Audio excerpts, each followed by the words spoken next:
네, 바리스타 입문 3과 4회차 수업입니다. 자, 커피의 등급. 등급에 대한 얘기를 좀 해보고 싶어요. 여러분, 커피, 어떤 재배, 그리고 뭐 수확하고, 그 다음에 건조하고, 뭐 이런 과정들 있잖아요. 우리가 앞에서 설명을 제가 다 드렸는데, 이런 과정의 거의 마지막 단계라고 볼 수가 있습니다. 자, 그러면 커피에서 등급을 책정하는 이유는 무엇인가? 이거는 판매의 용이성 때문이에요. 자, 등급을 책정을 해 놓으면, 그 소비하고자 하는 사람이 그 등급, 뭐 예를 들면 케냐에서 AA 등급이다. 그러면 나는 AA 등급을 구매하고자 한다. 그러면 이미 커피를 그 어떤 기준에 따라서 분류를 해놨을 경우에는 그 AA 등급을 그냥 판매하면 되는 거예요. 그리고 나는 AB 등급을 원한다. 그러면 이제 분류해놓은 기준에 따라서 또 판매를 그렇게 해주면 되는 거니까 이거는 판매 용이성 때문입니다. 그러니까 사고자 하는 사람과 그리고 생산한 사람 모두 용이한 거죠. 그래서 모든 가공을 거치자마자 커피를 등급별로 분류해서 따로따로 보관을 하고 그리고 판매를 하는 것이죠.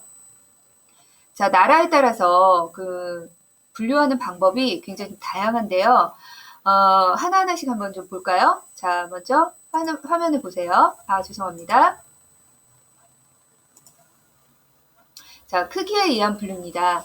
생두의 스크린 사이즈에 따라서 커피의 등급을 책정하는 방식이다 라고 되어 있습니다. 자, 그럼 스크린 사이즈는 뭐냐? 다음 화면 보세요. 자, 여기 보시면 생두의 폭, 이걸 스크린 사이즈라고 해요. 네. 자, 다시 앞에 화면으로 올게요. 그래서 스크린 사이즈가 0.4mm당 1을 기준으로 일정 크기 이상의 생두에 높은 등급을 부여하는 방법이다. 그러면서 콜롬비아, 케냐, 탄자니아에서 사용하고 있다. 자, 콜롬비아의 경우는 스크린 사이즈가 17 이상을 수프리모, 그 이하 수출 가능한 모든 크기의 생두를 엑셀소 이렇게 부른다라고 되어 있습니다. 그러니까 스크린 사이즈가 17이다라는 얘기는요. 자, 0.4mm당 1이라고 그랬잖아요. 그러면 0.4mm에다가 17을 한번 곱해볼까요? 그러면 7mm가 나와요. 7ml. 자, 그러면 폭이 약 한 7ml 정도 된다는 얘기예요. 상당히 크기가 큰 편에 해당하는데 이걸 스프리모. 그리고 그거보다 약간 크기가 작다 싶으면 엑셀소. 그리고 너무 작은 사이즈들은 사실은 수출을 하지 않습니다. 자국에서 소비를 하는 경우가 대부분이에요. 케냐는 스크린 사이즈가 17에서 18을 AA. 그래서 AA 등급은 대부분 다 당연히 크겠죠. 16에서 17은 AB. 하지만 여러분 아셔야 될 것은 크기와 맛이 비례하는 것은 아니다. 크기가 나무의 생육 환경이라든지 토양이나 기후 등과 연관이 있지만 반드시 맛있다라고 볼 수는 없다. 자, 그거는 우리가 알고 있어야 하는 내용입니다. 자, 아까 보셨던 장면이에요. 자, 스크린 사이즈는 폭이다. 이렇게 되어 있고요. 센터컷은 생두 가운데 갈라진 이 선, 요걸 센터컷이라고 해요. 자, 그리고 왼쪽에 보시면 나오죠. 이게 이제 스크린 사이즈가 이제 19부터예요. 자, 스크린 사이즈가 19라는 얘기는 그 폭이 약 한 8mm 정도 된다는 얘기거든요. 그리고 이제 17, 18 뭐 이런 거는 한 7mm부터 해서 쭉 내려가면서 자, 여기 10이라고 나오는 거 보이세요? 예. 자, 그러면 요거는 폭이 한 4mm 정도 된다는 얘기예요. 그래서 스크린 사이즈가 크면 클수록 더 비싼 값에 판매가 되는 거죠. 자, 그리고 요건 뭐냐? 이거는 피벨이라고 부르는데요.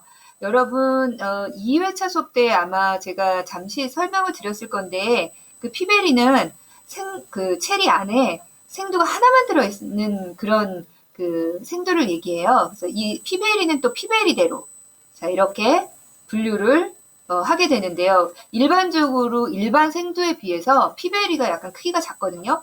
그래서 요거는 폭이 12 그러면 0.4에다 한번 12를 곱해보면 그 폭이 약 한 5mm 정도 나와요. 네, 그런 사이즈가 이제 최상.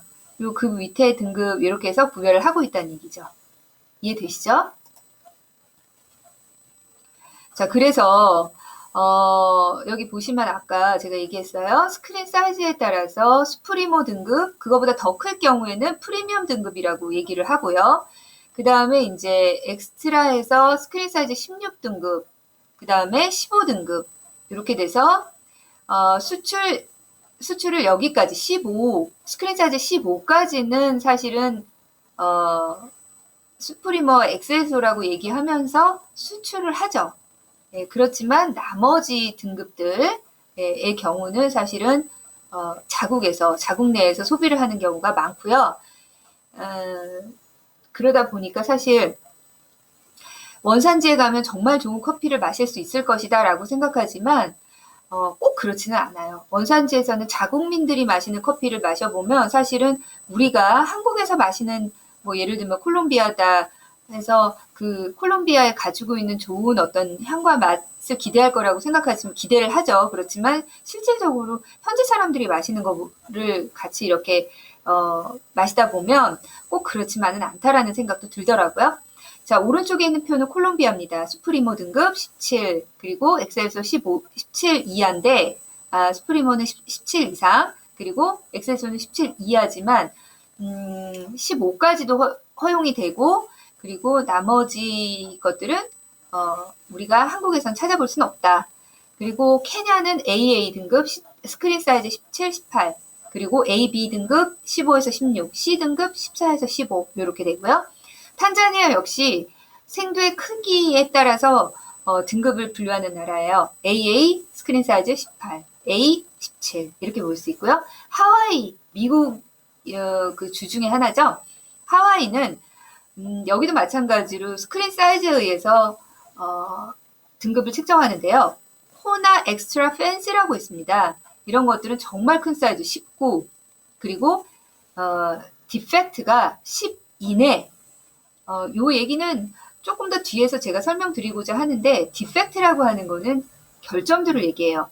온전하지 못한 결점이 있는 생두, 이렇게 생각하시면 되는데, 하와이는 스크린 사이즈도 커야 되지만, 아까 말씀드렸잖아요.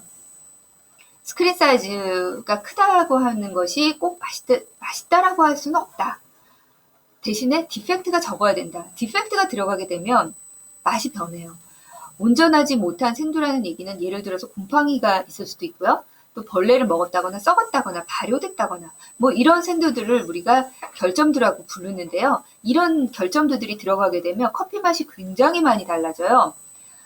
결점두가 안 좋은 맛과 향을 내기 때문이거든요. 그래서 하와이에서는 스크린 사이즈도 커야 되지만 결점두도 없어야 되는 이 두 가지의 요인들을 다 가지고 있을 때 코나 엑스트라 팬시 등급이다 이렇게 부르고요. 그리고 코나 팬시 등급의 경우는 어떠냐면 스크린 사이즈가 18, 그리고 디펙트가 16 이내여야 된다. 그 다음에 코나 프라임이라고 하는 것은 스크린 사이즈는 무관하지만 결점두가 25, 디펙트 이내여야 된다. 자, 25 예를 들면 디펙트다, 10 디펙트다라고 하는 거는 한 300g 정도 기준으로 했을 때요. 그 안에 디펙트가 그만큼 있느냐 없느냐의 차이를 가지고 우리가 결정이 되는 것이라고 보면 됩니다. 자, 좀 전에 설명한 결점도에 의해서 그 커피 등급을 측정하는 나라들이 있어요. 생산된 생두 중 일정량에 들어있는 결점도의 개수에 의해서 등급이 책정이 되는 나라들, 그 기준들, 자, 결점들은 재배 및 가공 등 다양한 요인으로 인해 생긴 비정상적인 생두, 결점이 있는 생두를 보통 결점두라고 부른다. 영어로는 디펙트다. 이렇게 얘기할 수 있고요. 커피 향미에 부정적인 영향을 미칩니다. 정말 썩은 냄새가 나요. 썩은 향이 나요. 네, 포함되어 있는 수가 적을수록 높은 등급이다. 그렇겠죠. 아무래도 예, 과일도 마찬가지잖아요. 썩은 부분을 먹으면 어떤가요? 예, 그런 거 먹지도 않지만 사실 향만 맡아도 정말 악취가 나죠. 그래서 도저히 먹을 수가 없잖아요. 예, 똑같습니다. 브라질, 에티오피아, 인도네시아 등에서 사용한다. 아까 우리 하와이도 코나 엑스트라 팬시 같은 경우는 말씀드렸던 것처럼 물론 스크린 사이즈도 커야 되지만 디펙트도 없어야 된다. 이렇게 얘기했고요. 그리고 등급이 높을수록 부정적인 향미가 적을 것이라는 기대가 있어요. 당연하죠. 하지만 반드시 좋은 향미가 난다 이렇게도 볼 수 없다는 얘기예요. 무슨 얘기냐면 썩은 향은 안 나요. 하지만 엄청 맛과 향이 뛰어나다. 뭐 이거는 아니란 얘기죠. 네. 자, 이런 것들이 디펙트 빈입니다. 자, 왼쪽에 한번 보실래요? 그린 커피 with no defect라고 돼 있어요. 디펙트가 없는 온전한 생두에 비해서 어떤가요? 검은초, 블랙이라고 돼 있고요. 이거는 이제 발효가 너무 과하게 됐다거나, 화이트도 있고요. 다크 왁스라고 돼 있고요. 라이트 왁시, 이머추얼, 인섹 데미지 이래가지고 전부 다 뭔가의 결점두인데 뭔가의 서로 다른 이유에 의해서 결점두가 생성이 된 거예요. 네, 그 결점두가 생기는 원인과 또 결점두의 종류에 대해서는 저희가 다음 시간에 좀 더 자세하게 알아볼 예정입니다. 그런데 지금 이제 육안만 봐도 아, 이것은 디펙트구나 라는 것을 쉽게 확인할 수 있을 만큼 온전한 생두에 비해서는 너무나 다른 외관을 지니고 있다고 볼 수 있죠. 이거는 이제 가공하는 중에 예, 이런 디펙트들이 발생할 수 있고요. 지금 여기 인색 데미지 같은 경우 이제 벌레 먹은 거죠. 이거는 원래 그러니까 생두가 체리 안에 들어있을 그 시점에 벌레를 먹은 거예요. 그래서 구멍이 이렇게 딱 나 있는 것을 볼 수가 있습니다, 여러분.